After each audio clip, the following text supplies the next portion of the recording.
Bonjour tout le monde, j'espère que vous allez bien. Bonjour madame. D'abord, je m'excuse de ce retard car on avait un problème technique. Donc, je m'appelle Salma Bogoti et aujourd'hui, je vais vous présenter dans ce tuto les deux attaques Spoofing IP et LAR Spoofing. Donc, notre plan est composé de deux parties. Partie théorique, c'est à partir de laquelle on va expliquer qu'est-ce qu'un IP spoofing, comment fonctionne ce IP spoofing, le schéma de cette attaque, et aussi la définition de l'ARP spoofing, le scénario de ARP spoofing et son schéma. Et la partie pratique, c'est comment usurper une adresse IP sur Kali Linux et comment fonctionne ou bien comment cette attaque fonctionne de l'ARP spoofing sur Kali Linux et finalement comment se protéger contre ces deux attaques. Passons maintenant à la définition de la première attaque, IP spoofing ou bien l'usurpation d'adresse IP. C'est une technique de piratage informatique utilisée en informatique qui consiste à envoyer des paquets IP en utilisant une adresse IP source qui n'a pas été attribuée à l'ordinateur qui l'émet. Le but peut être de masquer sa propre identité lors d'une attaque d'un serveur ou d'usurper en quelque sorte d'identité d'un autre équipement du réseau pour bénéficier des services auxquels il a accès. Donc le but de cette attaque est d'abord l'usurpation d'adresse IP d'une machine. Ceci permet au pirate, c'est-à-dire l'attaquant, de cacher la source de son attaque ou, ou bien de profiter d'une relation de confiance entre deux machines. Donc le principe qui se base de cette attaque, consiste à forger ses propres paquets IP dans laquelle le pirate modifiera entre autres. Passons maintenant à la mise en œuvre de cette méthode. Ce sont d'abord la construction des paquets en aveugle. Les paquets sont construits et envoyés sur le réseau sans savoir ce que l'autre machine va répondre. En TCP, cela nécessite de prédire les numéros de séquence échangés. Deuxièmement, les hijacking de connexion TCP. Il s'agit d'attendre l'établissement d'une connexion par une source autorisée puis de la voler. Cela nécessite sur le chemin réseau d'écouter le trafic et de s'insérer dans la connexion. Finalement, écoute du réseau et construction de paquets. Il s'agit d'une méthode similaire au hijacking, mais on crée une nouvelle connexion. Donc les paquets sont écrits et lus sur le réseau sans passer par le pile IP de la machine, permettant de spoofer l'adresse IP source. Restera à jouer la phase d'authentification. Passons maintenant à expliquer le fonctionnement de IP spoofing à travers ce schéma. D'abord, l'attaqueur عنده واحد l'adresse اللي هي 172 16 5 والفيكتيم عنده واحد l'adresse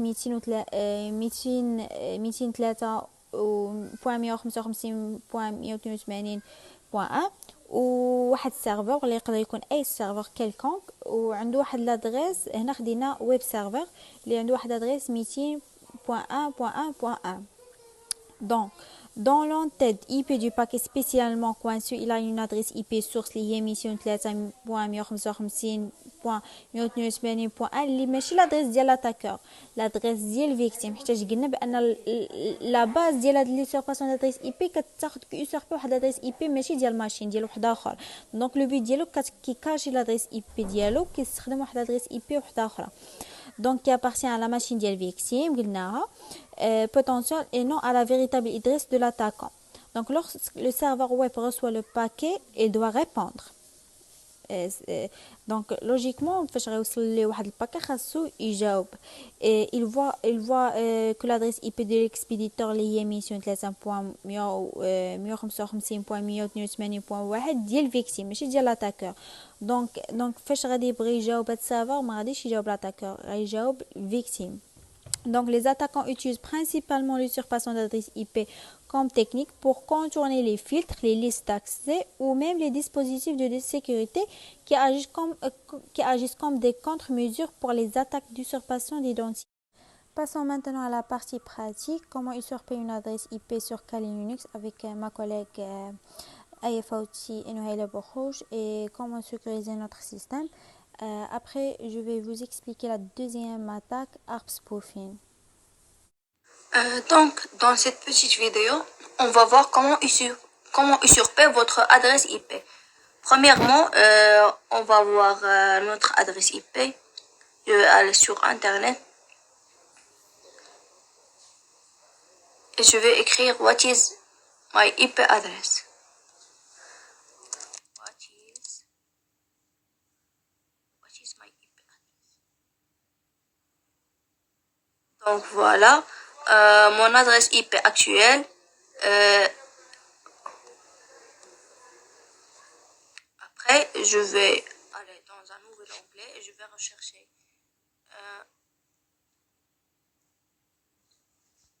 VPN Book.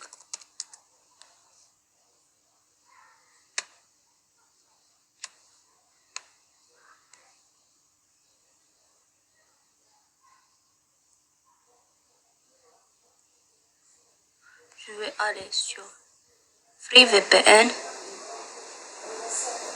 et je vais installer ce site-là.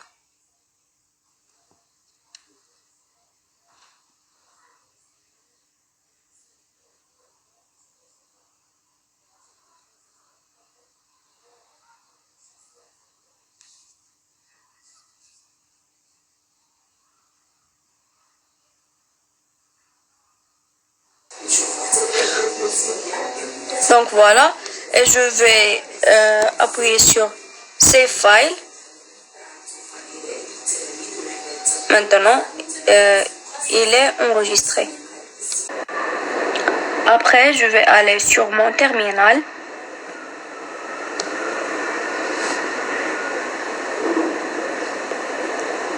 Je vais faire CD. Downloads. LS. Donc voilà. Maintenant, je vais enlever le zip par la commande unzip. Unzip.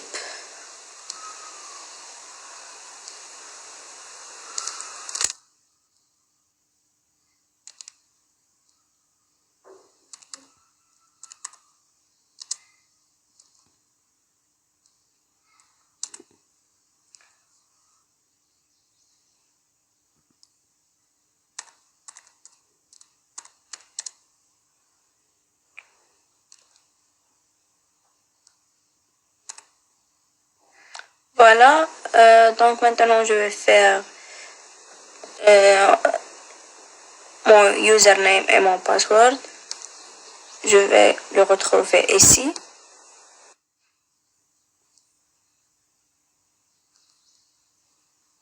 Voilà le username et voilà le password. Donc, je vais copier mon username.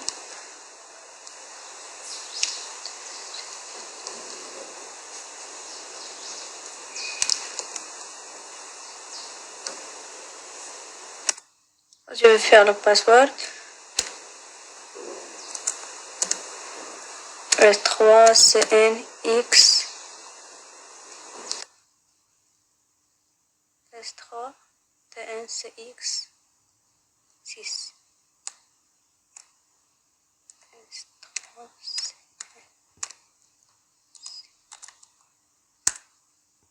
Voilà.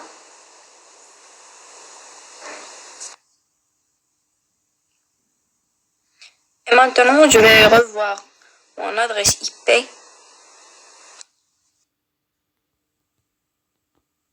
Maintenant, je vais entrer sur Google.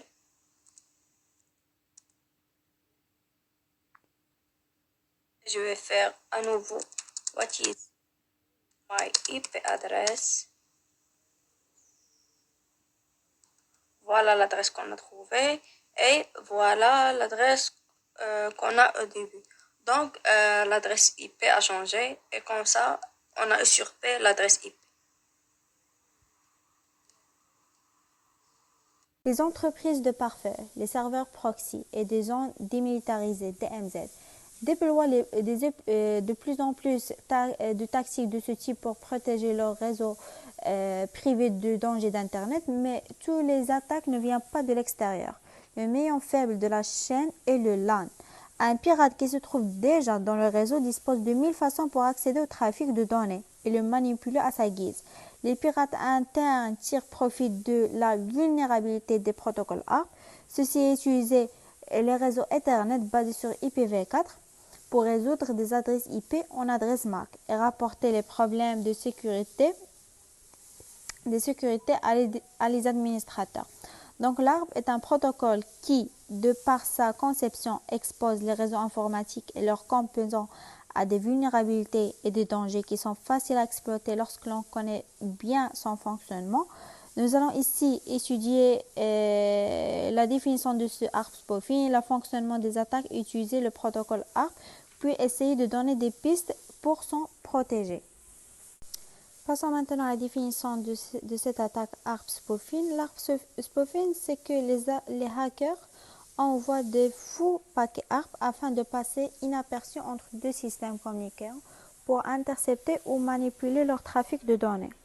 Définissons le contexte. كما كان عندنا في هذا الاول الريزو لوكال عندنا واحد لادريس باسغيل ديال الفيكتيم وعندنا واحد لا ماشين سيبل ولا سيرفور ولا غادي تكون هو مهم داك الفيكتيم غيصيفط داك الباك لديك الماشين اللي هي تكون عندها واحد لادريس 192 168 وعندنا لاتاكور اللي غادي تكون عنده واحد لادريس 192 D'abord, l'attaquant va envoyer un paquet ARP et qu'il aura lui-même forgé à l'aide de l'outil comme SCAPI. عندنا الباكي الارب اللي كتكون فيها اي بي سورس اللي غتكون فيها هي ديال اي بي سورس ديال الفيكتيم باسغال وعندنا الماك سورس اللي غتكون لادريس ماك ديال لاتاكون و اي بي ديستيناسيون هي الماشين سيبل وعندنا تما كاينه لو تيب ديال الباكي ولا نقول لو تيب ديال ديك الروكيت اللي غادا عندنا الثالثه عندنا le seul argument type peut laisser sans guerre ici. Il existe deux types de paquets ARP. Il y a deux types de paquets ARP is at ou as. Dans notre cas, dans notre cas, dans le type is at, l'attaquant envoie l'adresse IP source ديال ديك passerelle وعندنا le type is at ولكن مع l'adresse MAC ديال l'attaquant. Donc il faut traduire cela par l'adresse IP هي 192.168.1.1 correspondant à l'adresse MAC ديال l'attaquant. Passons maintenant à le schéma ديال l'ARP spoofing.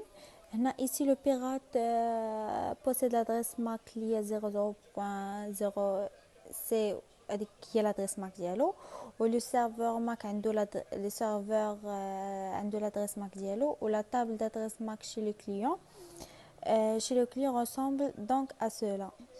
La table d'adresse MAC chez le client ressemble donc à cela.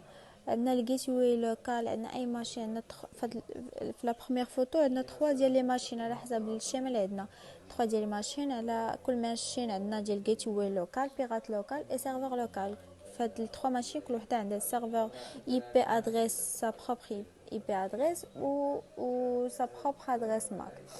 La deuxième photo, le pirate envoie les paquets au client avec l'adresse IP du source du serveur, mais en laissant son adresse IP MAC. L'adresse IP ديال serveur, mais l'adresse MAC change, ou l'attaqueur. Troisième photo, la table ARP de nos clients va donc ressembler à cela. Quand vous voyez, l'adresse MAC ou les trois machines ولكن بقات نفس l'adresse IP ولكن l'adresse MAC تبدلات. Passons maintenant à la partie pratique. Sur notre poste Kali Linux, nous avons activé dans un premier temps le forwarding de paquets. Donc on a fait la première photo, sur notre commande les paquets ne pourront pas transiter à travers le système de notre pirate et ainsi d'atteindre leur cible originale. La deuxième photo, nous allons utiliser ARP spoofing pour envoyer continuellement des paquets ARP qui vont falsifier la table ARP de notre client. On va donc indiquer l'adresse IP du serveur ou l'adresse MAC du serveur. On peut traduire cette ligne de commande par fais-moi passer pour 172 19 132 après l'adresse IP الثانية fait passer la commande l'adresse l'oula. Pour information, on va envoyer des paquets de façon constante car c'est une communication effectuée du serveur vers le client. Ce dernier va à nouveau mettre à jour sa table ARP et cette fois-ci avec les informations correctes. Il faut donc remettre continuellement à jour la table ARP de notre client car elle reste falsifiée. Voici la sortie la sortie que nous aurons une fois la commande lancée اللي هي arc spoofing كي كيطلعوا لينا l'adresse MAC وهنايا كتطلع لنا ديك arc replay لو تيب l'arc spoofing اللي هي is at. Alors, on passe à la sécurisation. D'abord, c'est quoi la sécurité informatique? La sécurité informatique est l'ensemble des moyens techniques, organisationnels, juridiques et humains nécessaires à la mise en place de moyens visant à empêcher l'utilisation non autorisée, le mauvais usage, la modification ou le détournement du système d'information. Assurer la sécurité du système d'information est une activité du management du système d'information. Alors, comme exemple d'un logiciel de sécurisation, on a le pfSense. Un pare-feu est un logiciel ou un matériel permettant de faire respecter la politique de sécurité du réseau. Cette communication autorisée sur ce réseau informatique. Il surveille et contrôle les applications et les flux de données. pfSense est un routeur pare-feu open source basé sur le système d'exploitation FreeBSD. À l'origine, un fork de MNWall, il utilisait le pararoutage de NAT lui permettant de connecter plusieurs réseaux informatiques. Il comprend l'équivalent libre des outils et services utilisés habituellement sur des routeurs professionnels propriétaires. Finalement, pfSense convient pour la sécurisation d'un réseau domestique ou de petites entreprises. Passons maintenant pour parler du protocole DHCP Snoopin. Donc علاش خصنا نهضروا على هذا le protocole في la sécurisation. D'abord on n'a pas pu trouver assez de documentation sur la sécurisation avec pfSense. Donc, on a essayé de s'intéresser la source et le problème اللي هو le serveur d'HCP. بغينا نعرفوا كيفاش ممكن نسيكوريزيو هذاك لو سيرفر باش بيكونش داك الترافيك وبيان داك لو شونجمون ديال لادريس اي بي يكون نون سيكوريزي. دونك هنا في هذا الشيما عندنا كما شفنا كاين ان سويتش كي ريليي لو سيرفر ديال سي بي ان اتاكون اي ان يوتيليزاتور via des interfaces FA01, 02 et 03. Donc, commençons par l'utilisateur qui est connecté ou bien qui est relié vers le switch via une interface qui est Fast Ethernet 02 et qui souhaite obtenir une adresse IP du serveur d'HCP connecté, lui, sur l'interface 03. On voit que l'attaquant qui exécute info DHCP se positionne sur l'interface 01. Donc, l'objectif, c'est de savoir comment arrêter cette malveillance. Pour commencer, il faut d'abord activer en globalité la surveillance du DHCP avec la commande IP DHCP Snoopin. Donc ici, on a juste faire des captures des commandes utilisées dans le terminal. Alors par défaut, le commutateur ajoute l'option 82 au DHCP Discover avant de le transmettre au serveur DHCP. C'est pourquoi si le client n'obtient plus l'adresse IP après avoir activé globalement le DHCP Snoopin, eh bien il faut utiliser la commande non IP DHCP Snoopin information option. Et pour continuer, on va sélectionner les VLAN pour lesquels on souhaite utiliser la surveillance du DHCP avec la commande IP DHCP Snoopin et on ajoute le numéro du VLAN. Donc ici, on a travaillé sur le VLAN numéro 1. Une fois que la surveillance est activée, toutes les interfaces par défaut ne sont plus fiables et ne laissent donc plus passer les messages de type DHCP. C'est pourquoi il faut ouvrir les interfaces qui mènent vers le vrai DHCP. Donc ici dans l'exemple, on va donc se connecter sur l'interface 03. Il lui fait faire la commande qui est IP DHCP Snoopin Trust, c'est-à-dire fiable. Donc, comme on voit ici, que le serveur est installé ou bien est lié vers le switch via l'interface Fast Ethernet 03 et on peut considérer que dans ce cas, le serveur d'HCP est fiable. Donc, l'interface 03 qui mène droit au serveur d'HCP sera donc vue comme une interface fiable pour laisser passer les messages d'HCP. Il est possible il est possible aussi de limiter le nombre de paquets d'HCP que l'interface pourra recevoir. Pour ce faire, il faut utiliser la commande IP d'HCP Snoopin limit rate. هنا درنا هاد la commande ودرنا 10 يعني بغينا la commande خدمنا على حساب 10 paquets. Pour l'exemple, je l'ai configuré à un maximum de 10 paquets d'HCP par seconde pour l'interface connectée au client. Ce qui signifie que le port ne sera plus fiable au-delà la limite. Voyez maintenant la commande show IP d'HCP Snoopin qui permet de vérifier la configuration de la surveillance. Donc, comme vous voyez ici, le capture est bien désactivé, que le port du client ne peut pas envoyer l'offre d'HCP, c'est-à-dire d'HCP offer, et peut recevoir un maximum de 10 paquets d'HCP par seconde. Le port de DHCP est complètement fiable, c'est-à-dire que lui seul peut envoyer des messages du type DHCP offer et celui de l'attaquant ne pourra pas en envoyer. Et finalement, on va voir la commande show IP DHCP Snoopin Binding. Et binding هي la fenêtre اللي دويت عليها ou bien أنا ندوي عليها qui permet d'assurer le suivi de la liaison des MAC adresses avec les adresses IP. Et tous les messages du type DHCP offer qui circulent sur une interface non approuvés seront supprimés dans l'exemple et on voit que le client légitime a bien reçu une adresse IP du vrai serveur DHCP.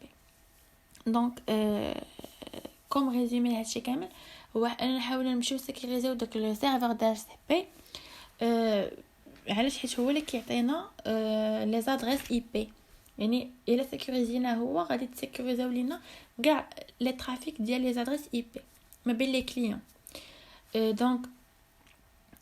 دونك بحال كوم ان ريزومي هاد دار سي بي اي دون لي زادريس اي بي او كليون زعما كيفاش كيكومبورتي هذاك لاتاكور غادي il se comporte comme un serveur d'HCP وهو كيبغي يعطي لي زادريس اي بي لي كليون كيوهمهم بلي هو راه ان روتور ولا راه واحد لو سيرفور اللي كيعطي لي زادريس. Donc il envoie un DHCP offer dans le port des machines des clients. Donc ici il y a le rôle du DHCP Snoopin et de désactiver cette option de DHCP offer وكتبقى عندك الحق تخدم غير ب DHCP discover و request باش تاخذ لي زادريس. اما offer كتمنعها au niveau du switch وهكا كتمنع لاطاك ديال اي بي سبوفين. و aussi